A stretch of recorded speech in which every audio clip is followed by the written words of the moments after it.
coming for to sing his song. I can hear the drummer drumming. He's coming, and I won't be long. Hear the cry across the nations. People wanna be free, yeah. Free to leave the great plantations. Free to be who they want to be. I see it squeeze out freedom, and I won't be long.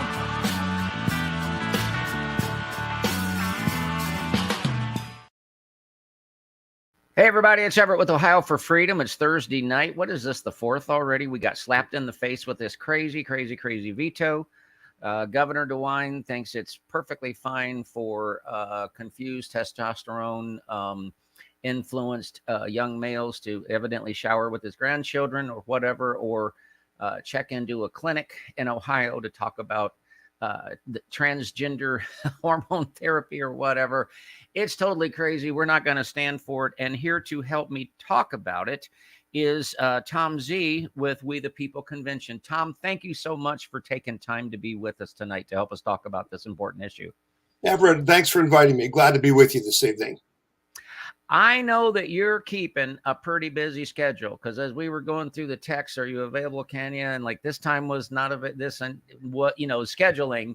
So as your busy activities this week, is this what people are talking about? Is anybody else talking about this besides the two of us here tonight? Yeah, it's really a national firestorm. I thought we did a good job between Christmas and New Year's. While DeWine was hoping no one was watching. We at the We the People convention, we were shouting, that he needed to sign the SAFE Act, and that what was he waiting for? Because we suspected that he was going to play some games. So what I was really pleased about is when he decided to veto it. Fox News picked it up, Newsmax picked it up, all the major websites picked it up, and then they have just been beating the crap out of him, ever since then. I mean, just mercilessly, and he quite frankly deserves it. So there's a lot of activity, a lot of people are talking about it. A lot of the House members and Senate members in Ohio are stepping up and saying, "Yeah, I want to get that override vote done." It looks like they're trying to get something done on the 10th, which is not too far from now, next week. And we're hopeful that that's going to happen. Yeah. Hey, Tom, before we go any farther, could you please tell the audience how they can find you and We the People? You do these, you're a powerhouse, man. You never stop. I get these text blasts. I get and if there's a hot national story, you guys are on it. You manage an incredible website. How do people find you? Yeah, we're at wethepeopleconvention.org. And right on the front page, there's a place where you can sign up for your email and your phone number. And I know people are like, geez, I don't really need more text messages and all that. But Everett, as you know, we were talking before the podcast started, they're trying to censor us. And so we have to send both emails and text messages. And then if you look at, when you go to wethepeopleconvention.org, you'll see a button there that says download our free phone app. And that's really important. If you go to the Google Play Store or the Apple Store, just search on WTPC for We the People Convention space convention. I don't know why it ended up that way, but WTPC Convention, download and install our app, because then I can message you free of charge. I don't have to pay the texting fees. I don't have to pay the email fees. We can just text you if you have our app. So those are the three primary ways that we communicate. But everyone should go to our website, because I appreciate your comments about our website. I think our website is pretty well done. It's I think we have stories that a lot of people don't have, and and you'll get some information there that maybe you're not getting elsewhere. Absolutely. And I'm just going to double down and say, folks, this year of 2024 is so important, and we're going to win a lot of victories this year, but we're going to fight a lot of battles. It's an information narrative warfare, and I just can't recommend what Tom and we the people are doing there enough, because it's real. And here's the other thing, though. You send that when I get a text from you, Tom, and I mean this sincerely, it's for a reason. And I guess I'm on a soapbox here. I get everybody's text, Tom, and everybody. It's always the whatever it was. It's always, they're always pulling for it's money. You know, can you please take this survey? Yeah, if I'm willing to pay $25, I can take the survey. But you guys just put the information out there, and it's always very, very valuable. I really appreciate it. Well, we really respect our members. You know, we've been doing this for 15 years. You know, we know there's other sources, but basically the people who are involved with We the People Convention, and you're one of them, they come to us because we don't just give you information. We take action. We have plans. We're saying, call DeWine, you know, and tell them to sign this SAFE Act. Call the House Speaker or the Senator, and we give you the number and we give you the link to their web form, and we connect the dots and kind of just say, hey, follow along here. And then the power of numbers really comes into play, and we actually get things done. And that's what I think most people want, Everett. They want to help save our country. And so we try to facilitate that. And if you watch our podcast every Saturday, it comes out around noon at WeThePeopleConvention.org. It's a weekly recap of what the heck happened that's real. Get rid of the propaganda. And then we try to connect it together, but then we say, now you got to take action on this. This is going to affect you, your family, your community. So let's do this. And like you said, this is going to be a slugfest in 2024. I mean, it's literally going to be like a cage fight. And so, we're going to be sending out text messages and emails and asking you to do things and go places and really, fight for it. And I think, that's what people want. They want some direction. They want to be in the fight, right? Yeah. And, I'm a news junkie. I tell you what, between Jim Hoff's site and Citizen Free Press, honestly, I don't think there's a headline that I don't know at a given moment. Well, how about Gateway Pundit, boy, though, Everett? Are they on the cutting edge? Wow, Jim is doing work that nobody else will do. And if you're not going to Gateway Pundit, you're missing some really important stories. Absolutely, but if there's the hottest story, and again, I'm not trying to be flattering here, it will be on your website, and not everybody has the amount of time that I'm crazy enough to devote. And so that Saturday night, that recap is just so valuable. Okay, let's and I didn't know that you had an app. I'm gonna take advantage of that myself. Okay, here's what I'd like to do. I've got I'm going to play 2 30-second clips that we want to talk about, but then I got an exclusive piece of video, Tom. You're going to be the first person to ever see this. Great.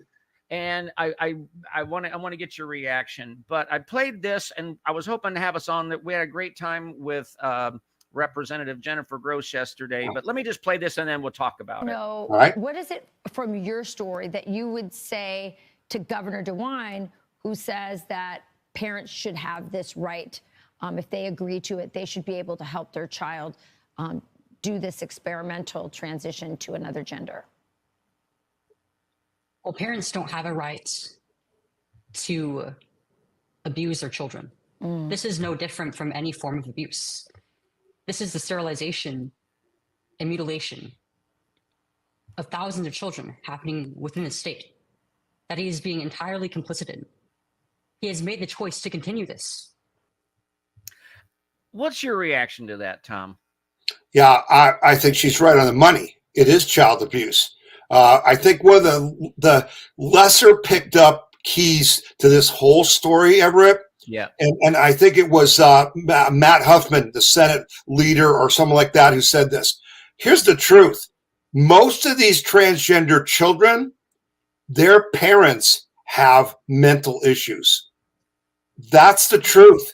And if you do research on this, you'll pick up this trend. These children are being abused by their parents. And as Chloe said, and she did testify in Ohio for this bill, that, we stop parents from abusing their children. Right. And that's what this is. And that's why it's so egregious for DeWine to veto a bill that would protect those children, even from their parents. Yeah.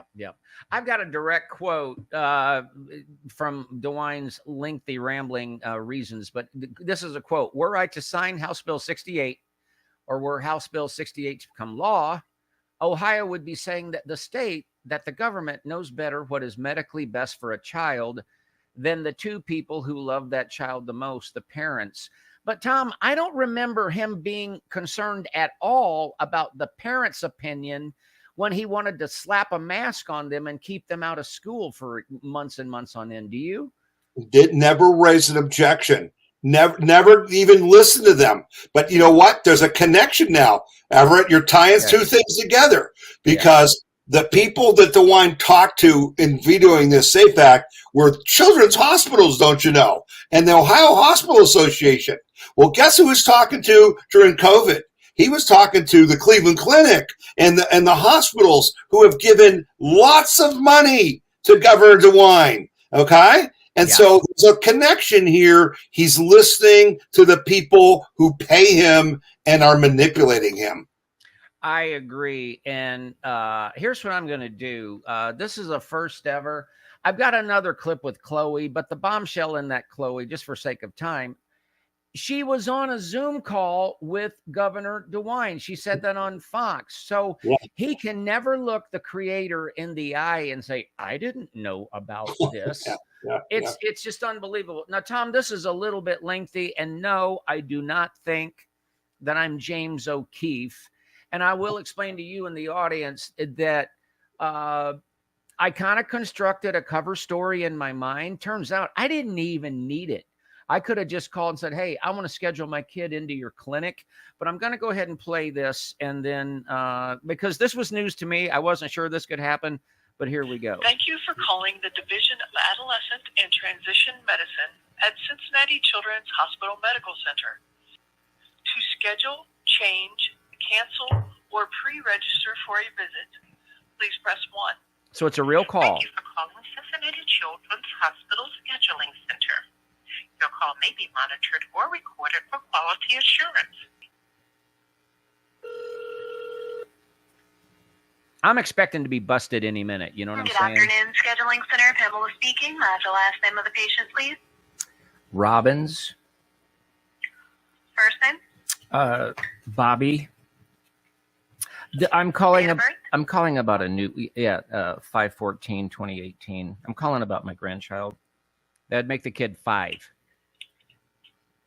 And we're not going to be in the system. I've found you online, and with thank the Lord now that Governor DeWine has given us a little bit of breathing room. I wanted to just check into how hard it is to get an initial consultation for my grandchild.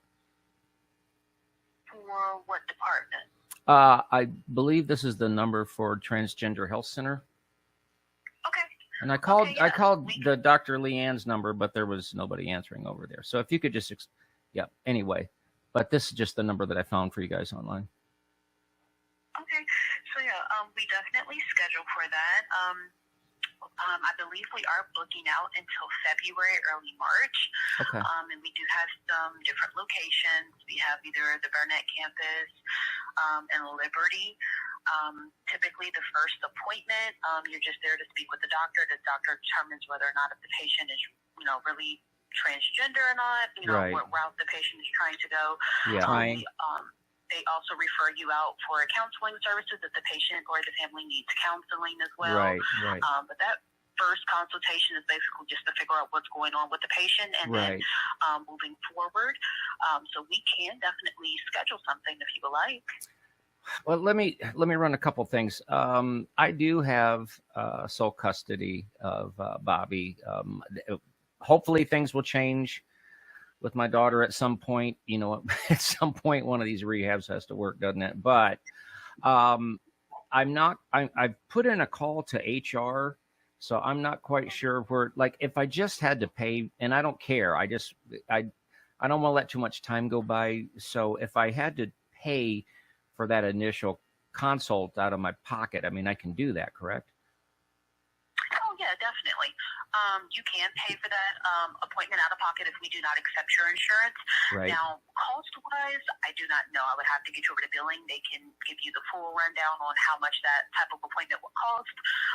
But, yeah, you can definitely pay for it out of pocket if that's what you're wanting to do. Okay. And how far out are you booked for an initial consultation? I think there's one more call that I have to make. And although I do need to keep my daughter, Bobby's mother, in the loop, but how, I don't want to waste too much time. So how far out are we booking right now? Give me just a second here. So we're currently booking out into Friday, February the 16th, Okay. but our schedule constantly changes. So right now that's available, but tomorrow that may be gone. Right. But ostensibly, if it's if I could call y'all tomorrow, probably, and I'm not pinning you down, but probably before February is over, we would be able to get a first visit in, you would think. Is that? Yeah. Okay. Miss, there's so much, this is a little bit stressful, but it's a little bit relieving to make the call. But in a first visit, it's going to be evaluative, right? It's not going to move somebody this way or that way. We're just trying to figure out exactly what's going on. Is that right? Yeah, you would just have a conversation with the doctor to figure out what the patient is feeling and if it really is truly, are they trying to be transgender or not? Is trying to figure out what's really going on. Once the doctor determines that, then you will move on to the next step. Yeah. But you're just talking to the doctor, trying to figure out exactly what the patient is feeling and what's going on. That's completely common sense. And then, my golly, there was one other thing. So, but I can't think of what it is. And here was the thing. So Bobby's next birthday is the 14th of February, and Okay. and so that's age 6. So that's not a problem. So no, that's not a problem. But with the patient being 6, it may want a nurse to schedule that type of appointment. I see. So if it does stop one of our schedulers from scheduling, we will let you know, hey, we can still schedule this appointment, but we have to get you over to a nurse. Okay. With the patient being so young. So that's a possibility. Yeah. But we can still get it scheduled. It's not going to stop anything. We can definitely still get you scheduled in that department, and you can speak to a doctor to get any and all questions answered. Yeah. Well, I've called a couple places, and so I just wanted to nail that down. All right. I won't keep you on the phone all day. Thank you very, very much, and we'll be in touch. Thanks for all your help. No problem at all. Okay, Have thank a you. nice day. You too. Uh-huh. now. Tom, I realized that was 5 minutes, but did you know that it's that easy to schedule an appointment for a 5-year-old? Yeah, I did know that, and they keep wanting to deny it. They keep wanting to pretend that this is real medicine. Yeah, how could you ever, if you wanted to go in for a psychiatric examination for anything else, you think they're going to have one meeting? Really? It sounded that way, didn't it? It sure did. All right. And so, this is the problem with all of this. This is all about money, as you know. There's big money. These hospitals make millions because once they start you down this path, it keeps flowing because you never get well again, ever. Okay. There's additional operations. There's all kinds of problems. And so it's really just a matter of them trying to lock in that money stream. And that's why Governor DeWine was getting all that help from the Hospital Association, whether it was COVID, where they made billions, right? They made billions of dollars for the COVID stuff that DeWine did for them. And now it's transgender. We need to override this veto. We as a nation need to stop this insanity. And these people who are doing this, they need to have their medical licenses revoked because, this is against the Hippocratic Oath. This is against do no harm, right? This is sick. These people are sick and they need to be removed from the whole medical profession as far as I'm concerned. Oh, yeah. And I've done so much research, but, like something that you said, you alluded to somebody that had said, a lot of the parents, quote, parents of these children have issues. But even in that call where I'm trying to stay in character, I'm thinking I'm going to get busted. I didn't have to worry about any of that stuff, but I could just be anybody somewhat related to that child, and I could have just booked that appointment and got that whole ball rolling. And picture this. I mean, I have grandchildren. You could go in with a 5-year-old and say anything. The kid has no ability to represent themselves. So if you want to make this happen because of your sickness, it's going to happen. And so this is the whole thing we're trying to deconstruct with the SAFE Act, is we're trying to put the brakes on this and say, wait a minute. We're just not doing that to children. And, it's just got to be overturned, and it's going to be a real fight, but I think we're going to get it done. I think we'll get it overturned. Yep. Tom, I think I want to close because you're on a tight time schedule. And again, thank you very much. And so I'm going to ask you this question, and just whatever answer you have, I'm interested in hearing it. And then if you could tell this audience, give them a call to action. We can't just sit back and watch what happens. But I was thinking about this. I believe I've heard you say this: with a name like Zawistowski, my first impression would be this guy's probably likely Catholic. Okay. Yeah. Okay. Yeah. I'm a tongue-talking Pentecostal. We're not on opposite ends of the spectrum. We're coming from slightly different. But what I'm saying is, isn't it about time that we sometimes just tell the truth? The Lord does not want this on our state. We can't have this kind of, just be honest, satanic activity in our state, because then he's torn between wanting to bless us and needing to punish us. Does that make any sense? We've got to do something about this. Listen, we are accountable to God for our actions. So, if you are a Christian, if you're a Catholic, if you're a Jew, if you have any kind of belief in a being, that's greater than you, then you need to fight this fight for these innocent children. It's that simple. And yes, if we don't, we deserve to be punished. Read the Bible. It happens all the time. Okay. A lot of people are worried about, and this year is really a holy war. 2024, we are trying to reestablish that we believe in a power greater than the state. Okay. We believe in a God, and that we are going to prove that we're worthy of the freedom and liberty that God, blessed us with, particularly in the United States of America. So it is a religious fight. And for those of you who aren't religious, it doesn't matter, because if you understand that the only way our form of government works is if you are a religious people. Because of why? Because if you're a religious people, you don't need the police to stop you from killing your neighbor. You don't need the police to stop you from stealing. You do that yourself. And that's why you can have freedom. But if you have no religion and you don't mind killing people or burning their house or stealing their money or whatever, you need the state. So wake up, folks. Religion's not just about, you want to believe in something. Religion's about how do we have freedom and liberty. That's what we talk about at the WeThePeopleConvention.org. Freedom, liberty, and individual prosperity.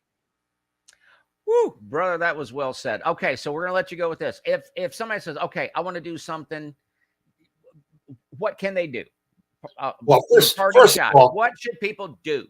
Yeah, number one, take personal responsibility. Generals don't win wars. Eisenhower didn't win the Battle of Normandy. Some jamoke from Toledo, who's a mechanic, figured out how to, cut the fence posts off of these, things and glue them onto tanks to take out the hedgerows. Fight the fight as if it's your fight. Okay. Absolutely. All right. I got to jump onto another interview. So I appreciate you giving me this time. All right, Tom. God bless you. We'll be in touch soon, man. All right. Thank you so much. All right. Appreciate it. Okay. Yes. Okay. Well, that was the great Tom Z. Ladies and gentlemen, call your state representative, call your national representative, and tell them to call your state representative. If we make enough noise, let our Ohio legislature know where we stand on this issue, we can win this. And since I get to close, I'm going to say in all candor, my name's not Harold Robbins. I don't have a grandchild named Bobby. My kids are doing wonderful. I don't have custody of anybody's children. That was a cover story, but yet I was shocked at how easy it is now to get this whole process started, and that ought to be a clue. I was expecting to be busted at any minute, and it never happened. Hopefully that situation is going to be remedied. And with that, we're out of time. This Sunday evening, we're continuing in our Sunday night in the scriptures. I want to be talking about a historical figure that is very, very interesting. We're going to talk about Alexander the Great. What's so great about Alexander the Great? Well, there's a lot of very interesting parallels to the time that he lived in, the encounter that he had with the real living God, and the times that we're in. I hope you'll join us at 6 o'clock. So until next time, till next time, God bless you. God bless your family. God bless the state of Ohio. We're going to win this, and God bless the United States of America. Good night. I hear the sweet sound of